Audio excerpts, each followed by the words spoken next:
When I was a kid, I used to think the world was split cleanly between fair and unfair. That if you worked hard, you earned your place. That if you were kind, it came back around. But nothing, and I mean nothing, prepared me for how wrong I was. Until the night my daughter got shoved to the side of a stage by her own aunt. My name's Nate. I'm 39. Single dad, engineer by trade, full-time coffee addict, and, more recently, unofficial event planner for a growing orchestra that my daughter plays violin in. Her name's Lila. She's 15, and I know every parent thinks their kid is special, but Lila, she's the kind of kid who shows up early to help clean up after school events no one else volunteers for. The kind who doesn't talk much in big groups, but makes the shy kid feel like they belong. She's smart, but not obsessed with grades. Kind, but not soft. Quiet, but not weak. I don't say this lightly. Lila's my hero. Especially after this past year. My mom, Lila's grandma, had major spinal surgery last fall. It wrecked her mobility. She couldn't walk, cook, bathe herself. Insurance covered some help, but not enough. And I was working overtime at the time to cover rising mortgage payments and hospital bills. That's when Lila stepped up in a way number 15-year-old should have to. She gave up violin club. She gave up her part-time job at the cafe. She'd come straight home after school, make soup, help grandma to the bathroom, take calls from the visiting nurse when I was stuck at work. Never once complained. Never once asked for a reward. Meanwhile, my sister Heather, older than me by 4 years and exactly 4 times louder, was busy bragging about her kids' GPA scores on every social media app she could log into. Don't get me wrong, her twins, Emily and Kate, are smart girls. Always top of their class, captain of every club, teacher's favorites. And Heather's made sure the world knows it. She's the kind of mom who prints out the honor roll to frame it above the fireplace. She's also the kind who believes academic achievement trumps everything, including character. If you're not getting straight A's, in her eyes, you're wasting your time. We've always had tension between us, even growing up. I was the quiet one, the one who liked to build things in the garage and hated the spotlight. Heather was the performer, the praise-hungry golden child who thrived on applause. And now that we're adults, nothing's really changed, except now she uses her kids to chase the spotlight instead of hogging it herself. Still, I tried to keep the peace for the sake of our mom, for the sake of the family. But there's only so many subtle digs you can take before something breaks. It started with something small. It always does. There was a music showcase being planned at the community theater downtown. It's a big deal. One of those local events where all the school orchestras come together for one night. Lila had been practicing for weeks. She even wrote a piece for the strings ensemble. It wasn't some showboaty solo. It was meant to highlight the full section, including kids who didn't usually get much attention. Classic Lila. The program even listed her as a student composer. I could tell how much it meant to her. Not because she said anything, but because she was humming her part under her breath during dinner, and she triple-checked the date on our shared Google Calendar. That's how I knew. The day tickets went live, I logged in the minute they dropped and snagged front row seats. 4 of them. 1 for me, 1 for my mom, who was finally able to sit upright for longer than 30 minutes, and 2 more, just in case. I didn't even know who I'd invite. Maybe one of Lila's friends. Maybe her music teacher. Honestly, I just wanted her to have someone cheering loud in the front row. She deserved that. I didn't tell anyone in the family about the tickets. I didn't think I had to. But then, 2 days before the show, I got a call from Heather. Not a hi, how are you kind of call. A straight to the point, no pleasantries, I'm already irritated kind of call. Hey Nate, I'm just making sure you got tickets for Mom. I did, I said, stirring soup on the stove. Front row. There was a pause. Oh, you got front row. Yeah, I said slowly. Figured Mom would appreciate being close, since her eyesight's not great these days. Another pause. I could practically hear her calculating something. And, did you get any for the rest of the family? I hesitated. Just 4 total. Me, Mom, and 2 extras. What? Well, she said, her voice sharpening. You do realize Emily and Kate are performing too, right? They made principal violin and cello. Front row would mean a lot to them. I blinked. I didn't know that, but congrats to them. That's great. Right, she said quickly. So I assume you're willing to give up those front row seats? I mean, no offense, but Lila's just part of the ensemble. Not even a soloist. I let that sit for a beat. Just long enough to feel the burn behind my eyes. She composed one of the pieces, I said. She's been helping Mom recover for 6 months. I figured she earned it. Heather scoffed. Helping around the house isn't the same as being academically excellent. My girls have maintained perfect grades, Nate. Straight A's. Principal chairs. That's not easy. And you know how much they've sacrificed. They've earned the spotlight. I wanted to hang up. I almost did. But instead, I said, I already bought the seats, Heather. There was silence. Then, stiffly, fine. Just don't expect the rest of the family to sit behind some ensemble player. Click. I stared at the phone for a long time. Then I looked over at Lila, who was sitting at the kitchen table, helping Grandma adjust the Velcro on her wrist brace while reading a book on her lap. She looked up and smiled like nothing had happened. I didn't tell her about the call. The next day, Heather posted a status on Facebook. So proud of my girls earning principal positions. Can't wait to watch them shine from the front row. And just like that, I knew she wasn't going to let it go. She wanted to fight. She wanted the spotlight. And she didn't care who she shoved out of the way to get it. What she didn't know, what none of them knew, was that I wasn't planning to sit down and let it happen this time. Not when it came to Lila. And especially not when I saw what she did the night of the show. But I'll get to that. Because before the spotlight hit, the drama started in the parking lot, and it only got worse from there. I didn't sleep much the night after Heather's call. It wasn't just the conversation. It was everything packed into it. The implication that Lila wasn't good enough, that helping her grandmother wasn't an accomplishment worth recognition, that musical creativity meant less than a report card. I kept thinking about how casually Heather said it, as if it was just obvious. Her kids deserve the front row. Lila, background music. The next morning over breakfast, Lila was her usual quiet self. She had a blanket wrapped around her shoulders and her hair pulled up in a lopsided ponytail. She looked up from her cereal and asked, "Do you think Grandma will be okay sitting that long?" "Yeah," I said.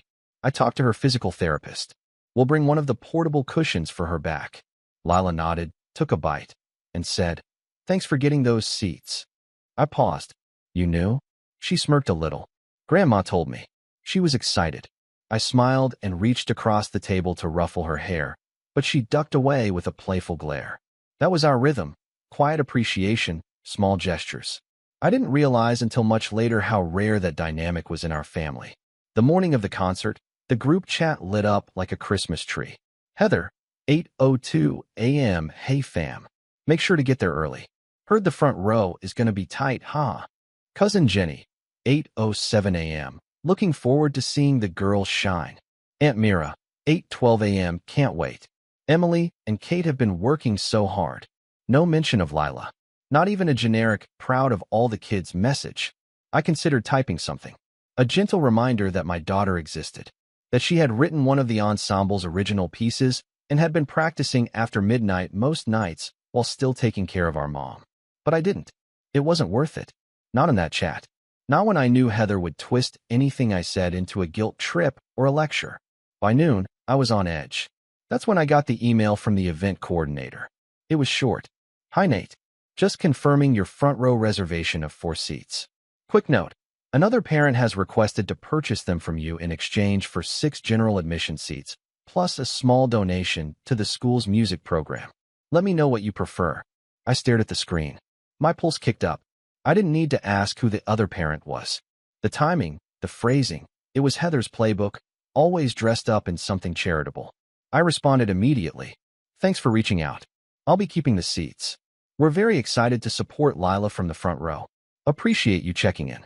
It took everything in me to not add more. Not to type out what I really thought. I just closed the laptop and walked into the living room, where Lila was tuning her violin and humming under her breath.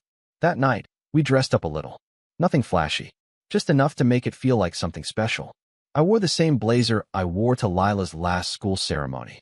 Lila wore her favorite gray dress, the one with the embroidered vines down the side that made her look way older than 15 in the scariest and most beautiful way possible.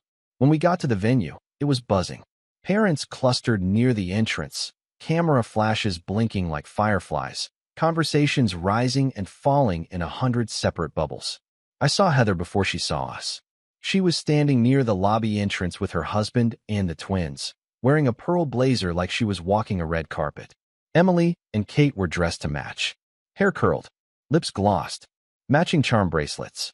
and I couldn't help but notice the way Heather stood slightly ahead of them, waving at every person who glanced her way like she was the one being honored. We walked past without stopping. Inside, the front row was roped off with gold sashes. I handed the usher our tickets, and he smiled. "Ah, the composer's family," he said. "You're early. Good seats." Lila smiled, but it was small. She looked both proud and nervous. We took our seats. Me, Lila, my mom, and one empty chair. I had texted Lila's music teacher that morning and offered it to her, but she hadn't confirmed. I figured it would go unused. 10 minutes before the show began, Heather arrived. She walked in like she owned the place, marched straight toward the front row, and stopped cold when she saw us already sitting. The look on her face was pure disbelief, like someone had told her the stage was being moved and she didn't get the memo. Heather leaned over the rope and said, just loud enough for us to hear, "Excuse me, you're in our seats." The usher, bless his heart, stepped in before I could respond. "Actually, ma'am, these seats are reserved. The gentleman here booked them weeks ago." Heather blinked. "I know he did. That's the problem." The usher looked confused. "I'm sorry." Heather smiled sweetly at him, but it didn't reach her eyes. "It's just that my daughters are principal violin and cello tonight. It's important they see some familiar faces in the front row. You understand, right?" I stood up. "Back off, Heather," I said quietly. She turned to me, her smile dropping. "Nate, don't be petty. You've made your point. But it's not about you. It's about what's fair. Emily and Kate are very talented." I cut in. "But so is Lila. And she's sitting right here. Maybe instead of trying to shove her out of the spotlight, you could try supporting her." Heather's face hardened. "You've always been jealous of my girls. Admit it." I stared at her. "No, I've just always been tired of pretending that you're not exhausting." That earned a small snort from my mom beside me. Heather turned beet red. Before she could say anything else, the lights dimmed and the MC took the stage. The music began. Lila's ensemble was third on the program. As they walked out, she looked small on stage, but I knew better. I knew how many hours she'd put into this. I knew she'd helped rewrite the cello part to match a new tempo when one of the younger kids couldn't keep up. I knew she'd sat with Grandma during physical therapy, icing her knees while reading sheet music under a dim hallway light. She stood tall and proud, violin tucked under her chin. When her piece began, it didn't open with fanfare. It started soft, tentative, like a memory forming in the dark. Then it grew, layering into something rich and strong. I saw heads tilt. People sat forward in their chairs. It was good. It was really good. When the piece ended, there was a beat of silence, like everyone needed a second to breathe again. Then thunderous applause. My mom wiped at her eyes. I stood and clapped so hard my palms stung. And that's when it happened. As the kids began exiting the stage, I felt a tap on my shoulder. I turned. It was Heather. She leaned in, voice like a knife. "Your daughter didn't deserve front row seats." I froze. "She's not the one who's been working her butt off for years to be at the top," she went on, eyes flicking to the stage where her girls were prepping backstage. "Emily and Kate are going to college for this. Lila, this is just a hobby. Don't pretend otherwise." I stared at her. My ears were ringing. I couldn't believe she had the gall to say that now, after what we'd just witnessed. But I didn't yell. I didn't argue. I just smiled. "You're right," I said softly. Heather blinked. Then I walked out into the lobby and made a phone call. Because I hadn't told her the full story. I hadn't told anyone what I'd really done when I booked those tickets. And in 10 minutes, she was going to learn exactly what kind of hobby Lila had turned into. I wish I could say I was calm when I stepped into the lobby, but that would be a lie. My hands were shaking. Not from anger, exactly, but from that specific cocktail of emotions you only get when someone belittles your child in public, in front of family, after she's poured every ounce of her time and heart into something beautiful. Heather's words echoed in my head. Your daughter didn't deserve front row seats. Not didn't earn them, didn't deserve them. There's a difference. And Heather knew exactly what she was saying. I pulled out my phone, took a breath, and made the call. Hey, it's Nate Jacobs, I said, walking down the side hallway away from the crowd. Just confirming we're still good for the second part? The voice on the other end chuckled. Of course. Everything's on schedule. She has no idea? None. I said, my throat tight. She's going to love it. I smiled despite everything. Thanks again. I'll be back in my seat in a minute. The hallway was quiet, dimly lit. I stood there for a moment, letting my heart settle, before turning back toward the theater doors. But as I reached for the handle, I heard a voice. Heather's. She was around the corner, just past the women's restroom, whispering sharply into her phone. I'm telling you, it's ridiculous. They let her daughter compose something, but they didn't even offer mine a solo. It's all politics. Her little ensemble piece isn't going to matter when my girls get scholarships. And did you see how she was dressed? Like she got dropped off from a thrift store. I stopped cold. I know I shouldn't have listened, but I did. Every word. If Nate weren't such a martyr, maybe he'd realize he's holding her back. She could have been great with the right parents pushing her. That one knocked the wind out of me. I stepped back, breath catching, a wave of shame I didn't expect washing over me. Was I holding Lila back? Had I done something wrong? Should I have forced her into more lessons, more clubs, more competitions? I'd always let her set the pace. Maybe that was a mistake. I turned and walked back to my seat without a word. My mom must have seen something in my face because she squeezed my arm when I sat down, but she didn't ask. The concert continued, but I barely heard the rest of it. All I could think about was that whisper. With the right parents, she could have been great. When the lights came up, I stood and clapped automatically, barely noticing the bows and the closing speech. Lila was smiling shyly at the applause, her cheeks pink. I clapped harder. My mom stood beside me, beaming with pride. But there was a knot in my chest I couldn't untangle. After the show, the theater spilled into the lobby again, filled with proud parents and kids in black dresses and slacks. Heather was already holding court near the refreshment table, flanked by Emily and Kate, accepting congratulations like it was her name on the program. When Lila emerged from backstage, she made a beeline for us. I hugged her tighter than I probably should have. You were incredible, I said. Truly. Thanks, she said softly. I messed up one of the notes in the bridge. No one noticed, my mom said firmly, wrapping an arm around her. It was beautiful. Before I could say more, Heather appeared beside us, sipping from a paper cup and smiling tightly. Well, she said, that was a lovely performance. Thanks, Lila said politely. You know, Heather continued, Emily and Kate are doing a workshop next weekend for pre-college additions. I could ask if there's still room. Not sure how much help it'd be at your level, but... Lila blinked. Thanks, but I'm not auditioning for college yet. Heather smiled. Right. Of course. I just thought it might give you some structure. You know, real music training. My mom shifted beside me. I clenched my jaw. Lila just nodded. Okay. That was it. She didn't argue. She didn't defend herself. She just stood there, shrinking an inch with every word. I hadn't seen her like that in months. Not since those first few weeks after Grandma's surgery, when she barely slept and cried in the bathroom with the door locked. Not since she gave up her part-time job and tried to study for math tests while timing our mom's meds. And it hit me all over again, how easy it was for Heather to steamroll over people, to make someone feel like they were smaller for not chasing the same shiny prizes her girls did, even when they were already carrying twice the weight. I didn't say anything then. Not yet. But I knew. That was the moment. That was the fall. That was when something shifted inside me, because for the first time, I wasn't just angry at Heather. I was angry at myself. Not for being less ambitious, not for not forcing Lila into programs she didn't want, not for giving her space to breathe, but for not shielding her more. For letting her be exposed to people like Heather without enough armor.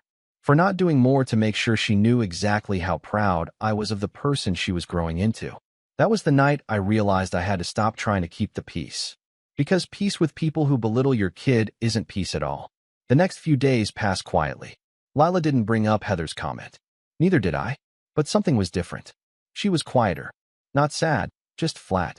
She didn't hum around the house like she used to. Didn't pull out her violin in the evenings. She went to school, came home, did her homework, helped Grandma, and went to bed. I asked her one night if she wanted to go out for ice cream. Just us. She smiled and said she was tired. That night, I sat at my desk and opened my laptop. I'd been putting it off for weeks, mostly because I didn't want to pressure her, but now it felt important. There was a music mentorship program I'd heard about months ago through a friend in my engineering circle. It wasn't flashy. It wasn't about competition or scholarships. It was about composition. Real composition. Pairing young musicians with working professionals, film scorers, game music producers, even Broadway arrangers, to help them develop their own voice. Not to win trophies. To create. I reached out to the contact that night. We exchanged a few emails. I sent over a clip of Lila's performance, the one I'd secretly recorded from my phone. They responded in 2 days. She's got a unique touch. Tell her if she's interested. There's a seat for her in the spring cohort. Fully funded. I almost cried. When I told Lila, she didn't react at first. Just stared at the email. You don't have to say yes, I added quickly. But they heard your piece. They liked it. And they want to help you keep writing. No pressure. She blinked a few times. Then looked up at me. Are you serious? As a heart attack. She smiled, slowly, at first. Then wider. And just like that, the light came back into her eyes. That weekend, she started writing again. She brought her violin back into the living room and started scribbling little notes on sheet paper, testing melodies, humming fragments of ideas into her phone. She wasn't trying to be the best. She wasn't trying to beat anyone. She was just creating. And for the first time in weeks, she looked alive. And me? I started rebuilding too. I deleted the family group chat. I blocked Heather from messaging me. I took my mom out to lunch, just us, and told her everything. About the conversation I overheard. About the way Heather had tried to buy the front row seats. About the mentorship offer. About how I wanted to do more. Be more. Not just for Lila, but for myself. You're already more than enough, my mom said, gripping my hand across the table. But if this is about finally setting boundaries, then good. It's time. I nodded. And for the first time in years, I felt like I was reclaiming something I hadn't even realized I'd lost. That feeling stayed with me all week. Right up until the night of the orchestra fundraiser. The one Heather planned. The one where everything changed again. Because I showed up with Lila, quiet, smiling, composed, and Heather had no idea what was coming. It's funny how you can spend years tolerating someone, dodging their insults, letting things slide, biting your tongue for the sake of peace. And then, in one moment, all of that patience calcifies into something sharper, something colder, something that doesn't care about peace anymore. For me, that moment had already passed. By the time the orchestra fundraiser rolled around, I was no longer interested in just defending Lila. I wanted to make a point, not by yelling, not by throwing punches, but by building something so undeniable, so public, that even Heather couldn't pretend it didn't exist. And the best part? I didn't have to lie, exaggerate, or manipulate a single thing.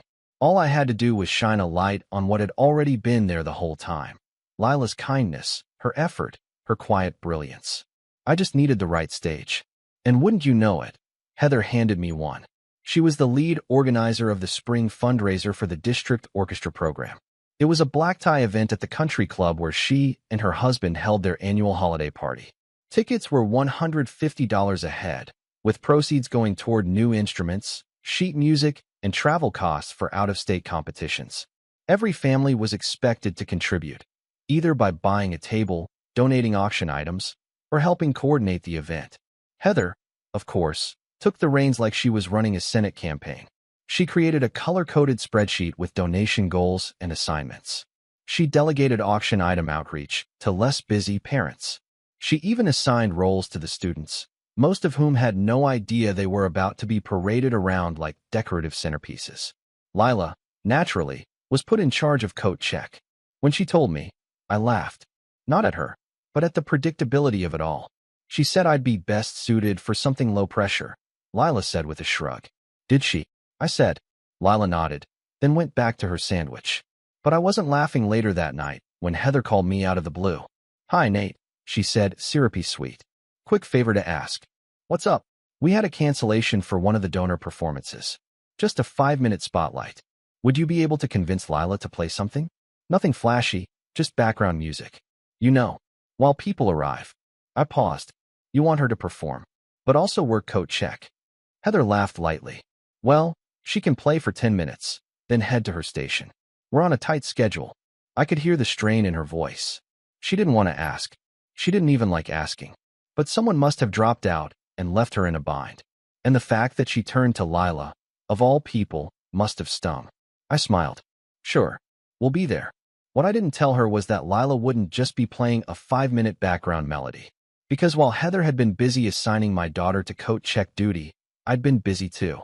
I'd met with the mentorship program director, the one who'd seen Lila's composition. We talked about her work, about her potential, and about a special opportunity they had coming up, a collaborative showcase. Each student would be paired with a working composer to co-create a short piece to be performed live at a professional venue. No competitions, just creation, real performance. With one condition, the student had to submit a full draft of their original work by mid-April. That gave us 3 weeks. So every night, after homework and dinner and helping Grandma, Lila and I worked on it. She wrote the melodies. I offered feedback, only when asked. We played sample recordings. She tested harmonies. She even reached out to a local music teacher she admired and asked for input, which, for her, was a huge deal. And slowly, this piece started forming, haunting and beautiful and full of moments that felt like memory. She titled it Quiet Hours. I couldn't think of anything more fitting. So when Heather called about the fundraiser, I saw it immediately, the setup, the perfect moment. Heather wanted Lila to be background noise. I was going to make her the centerpiece. I called the mentorship program director again. I asked if there was any chance they had someone in the area who might be free to accompany Lila live. She said, "Give me a few days." 2 days later, I got a call from a man named Simon, late 30s, jazz pianist, soundtrack composer for indie films. He lived one town over. He'd heard Lila's recording. He was in. Next, I called the event coordinator at the country club. Not Heather, the coordinator.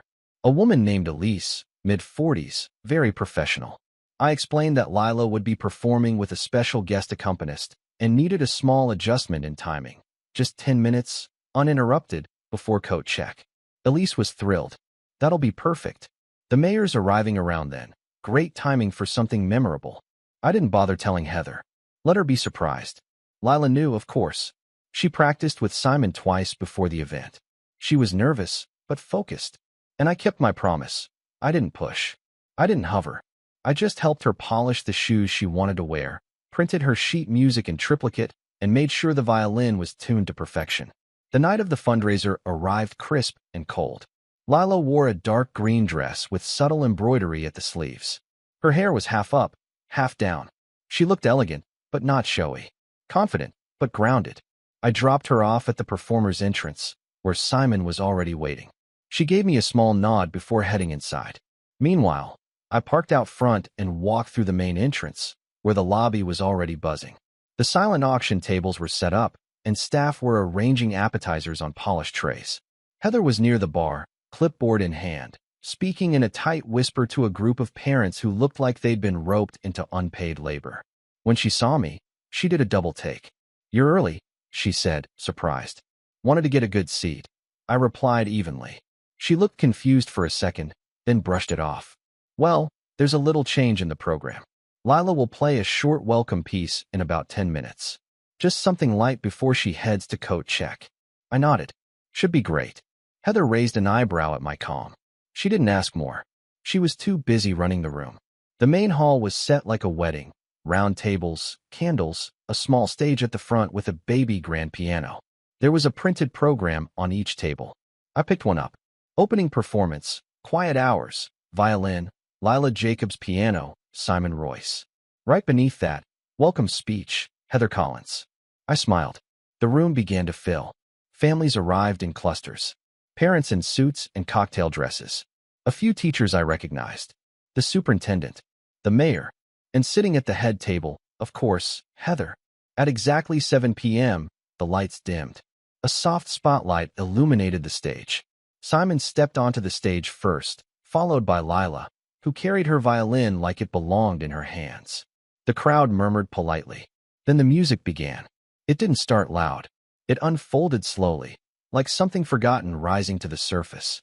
The piano was subtle, layered underneath Lila's melody like a heartbeat. The violin line wove in and out of quiet harmony, pausing in places that felt like breath, like memory. And the room froze. People stopped mid-sip, mid-whisper. The chatter disappeared. Even Heather sat completely still. It was undeniable. This wasn't background music. It wasn't filler. It was a moment. When it ended, there was a long silence. Then applause, real, thunderous applause that filled the room. Some people even stood, not because they were told to, but because they couldn't help it. I didn't look at Heather. I didn't need to. I already knew what her face looked like. But the best part was still to come. Because just as Lila bowed and began to leave the stage, the lights shifted again, and Elise, the coordinator, took the mic. "I'd like to thank Lila Jacobs and Simon Royce for that breathtaking performance," she said. "And on behalf of the district, I'm proud to announce that Lila has been accepted into the Young Composers Mentorship Program for spring 2026.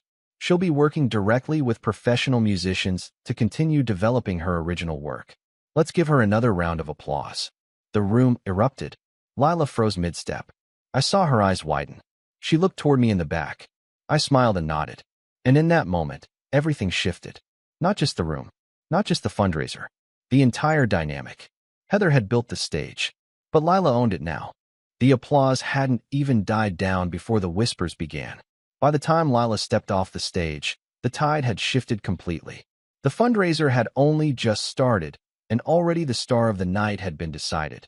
And it wasn't Heather, or her high-achieving twins, or the polished auction baskets she'd spent a month micromanaging. It was my daughter, not because she shouted the loudest, not because she had the highest GPA or the fanciest resume, but because her music moved people, quietly, fully, without begging for attention, and everyone in the room felt it. Heather, for once, had nothing to say.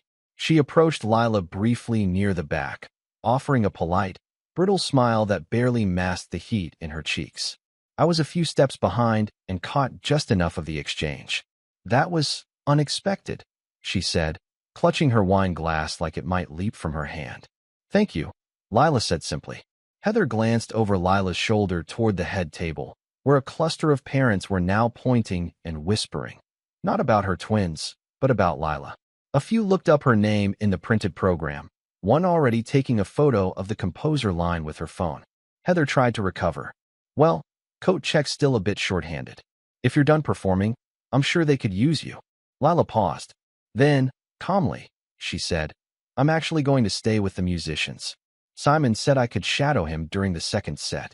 Heather's jaw tightened, but she didn't argue. She couldn't, not with people watching. And they were watching. Because what she didn't realize yet, what none of them did, was that the showcase performance hadn't just upstaged her carefully orchestrated agenda. It had rewritten the program entirely. The rest of the evening moved in a blur. People kept approaching me. Strangers, teachers, district reps. Even the mayor's wife came over to say how deeply affecting the piece was. I heard words like precocious, original voice, and natural composer float through the air like praise balloons. But I wasn't smiling for them. I was smiling because I saw Lila, flushed, surprised, unsure of what to do with all the compliments, but standing tall through all of it.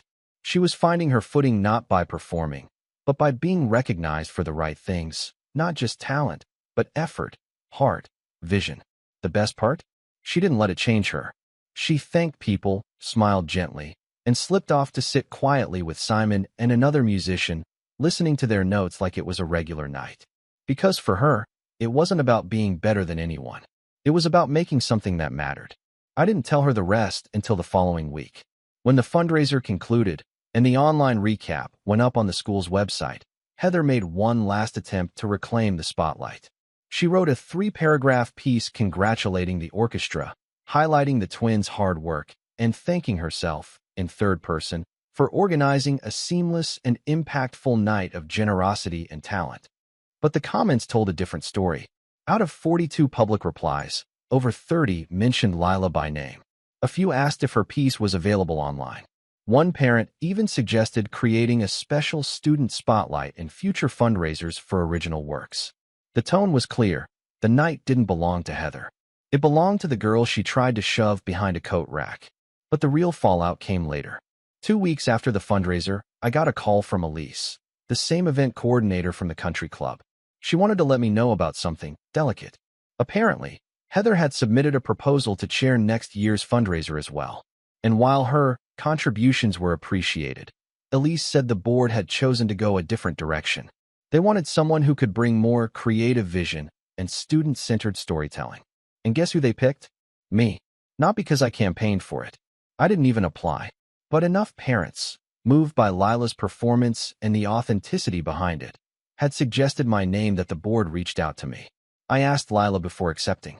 "I don't want to make it a power thing," I told her. "But I also want to make sure it's a space for kids like you, who aren't chasing gold stars, but who care, really care."